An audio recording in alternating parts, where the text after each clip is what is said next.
The Phalaros is inspired by a demon known by the same name, also known as Horus, appearing in the writings of Johann Weyer in his book On the Tricks of Demons from the 16th century.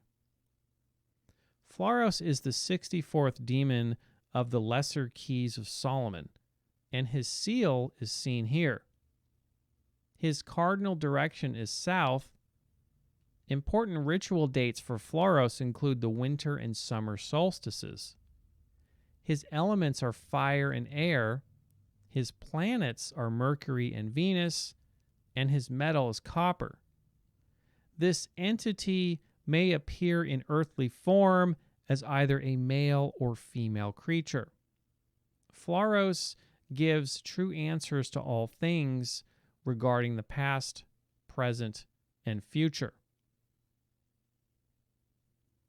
In the writings of Samuel Liddell MacGregor Mathers, co-founder of the Hermetic Order of the Golden Dawn, he mentions the following about the demon Phalaros. Quote, "He giveth true answers of all things, past, present, and to come. But if he be not commanded into a triangle, he will lie in all these things and deceive and beguile the exorcist in these things. He destroyeth and burneth up those who be the enemies of the exorcist, should he so desire it. Also, he will not suffer him to be tempted by any other spirit or otherwise." End quote. This means that Dahlia commanded Phalaros, the demon, into the three-dimensional triangle object she gave to Harry in order to nullify Alessa's efforts to use the power of Metatron, or Samael, against her mother's plans. It is Harry that must wield the Phalaros because he is free from petty desire, unlike Dahlia. Therefore, she cannot do it herself. Of course, this is exactly why Dahlia tells Harry this very thing earlier in the game. It is said that Phalaros protects the summoner from the influences of other entities and, most importantly, is able to completely break the spells of any other demons. This is exactly what happens as we see Alessa's power or the demonic forces she is channeling completely disappear. And so, this is why the object Dahlia refers to as the Phalaros emits 5 distinct rays of light, one for each of the 5 seals. This nullifies and breaks the power of the 5 seals of Metatron created by Alessa, or the forces that are controlling her.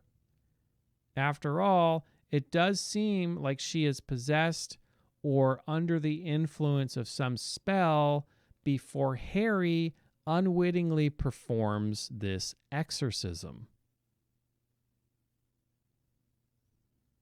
With Harry's help, Dahlia breaks the spell which nearly envelops the town in darkness. The question is, was Alessa in complete control during this time, or was she also being used as a puppet by demonic forces? It is interesting that Dahlia says that Alessa is half indebted to Harry for his assistance, which seems to be a reference at his efforts to save Cheryl. With Alessa now back under Dahlia's control, they both disappear right before Harry's eyes.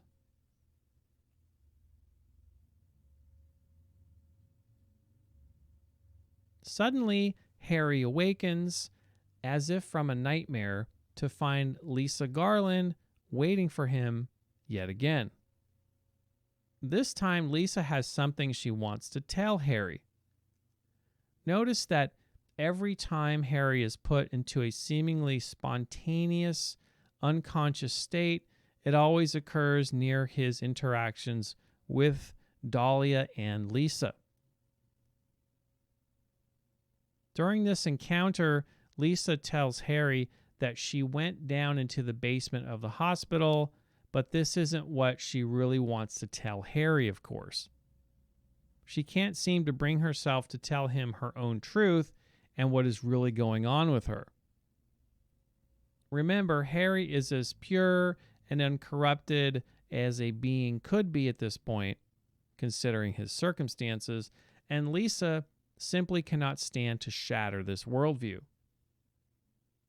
And despite Dahlia's expectations, sending Harry to this place with Lisa doesn't end up trapping him with her for an eternity as she may have hoped for. Harry leaves the room to find himself at the precipice of the unknown, otherwise known as nowhere. This is the most notoriously difficult part of the game.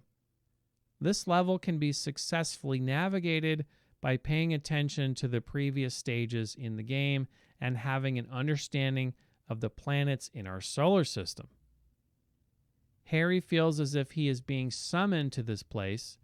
Unbeknownst to Dahlia, Harry's role in this story is not over. At the very end, Harry exclaims, "Cheryl." Even though it doesn't appear in the subtitles, he knows that Cheryl, or more accurately, Alessa, is leading him through one final and very difficult ritual in order to prepare Harry for the final ceremony.